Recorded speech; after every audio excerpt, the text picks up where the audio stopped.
Assalamualaikum warahmatullahi wabarakatuh. Selamat datang di channel Koki MP, Komunitas Kajian Ilmu Manajemen Pendidikan yang dibina oleh Bapak Ahmad Muhammad selaku dosen dari Prodi Manajemen Pendidikan Universitas Negeri Jakarta.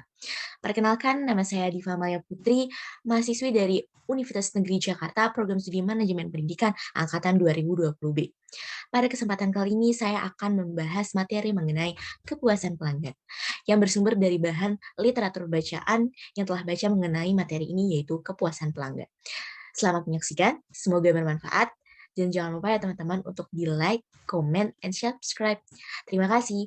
Seorang pembisnis, kita menjalankan bisnis tidak selalu harus tentang penjualan dan pemasaran.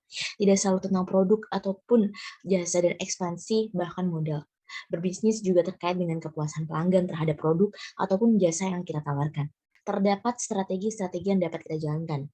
Yang pertama yaitu adanya manajemen ekspektasi pelanggan, di mana dalam hal ini kita dapat melakukan dengan adanya edukasi terhadap pelanggan dengan cara mereka yang benar-benar memahami peran, hak, dan kewajibannya berkenaan dengan produk ataupun jasa yang kita tawarkan, di mana beberapa perusahaan telah mencoba dengan menerapkan kiat under promise over delivery, yaitu menambahkan value terhadap produk ataupun jasa. Yang kedua adanya pemasaran dan manajemen hubungan, di mana dalam hal ini berfokus pada upaya untuk menjalin relasi positif jangka panjang yang saling menguntungkan dengan stakeholder utama perusahaan. Strategi after marketing, di mana strategi ini pentingnya yaitu orientasi pelanggan saat ini sebagai cara yang lebih hemat biaya untuk membangun bisnis yang menguntungkan. Strategi retensi pelanggan, di mana kita sebagai pembisnis dapat berusaha meningkatkan retensi pelanggannya melalui pemahaman atas faktor-faktor yang menyebabkan pelanggan beralih pemasok. Lalu selanjutnya, bagaimana sih tips menciptakan seseorang yang udah menjadi pelanggan kita untuk setia memakai produk yang kita tawarkan? Berikut tips and tricksnya. Yang pertama adanya informasi.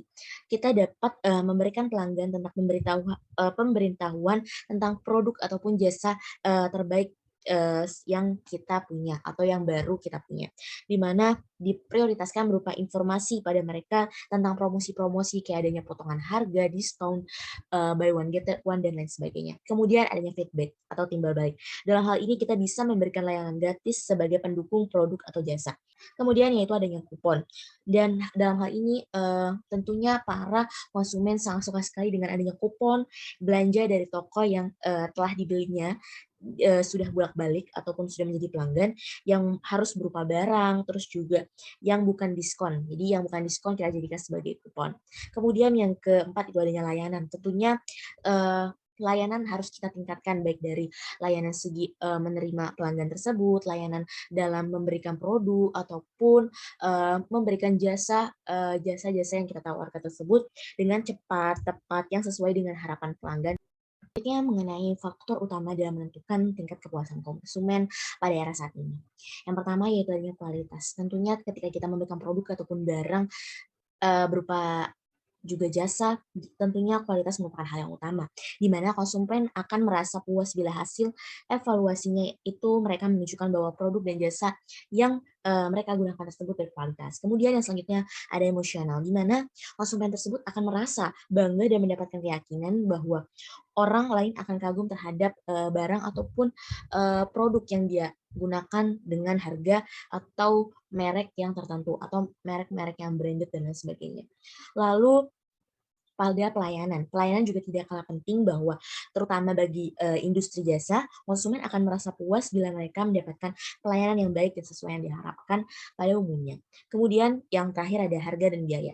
Tentunya harga dan biaya juga menjadi salah satu faktor utama, di mana produk yang mempunyai kualitas sama tetapi menetapkan harga yang lebih atau relatif murah akan memberikan nilai yang lebih tinggi daripada sebaliknya. Dengan begitu, konsumen yang tidak perlu mengeluarkan biaya untuk tambahan ataupun waktu akan cenderung lebih puas jika hal itu diterapkan.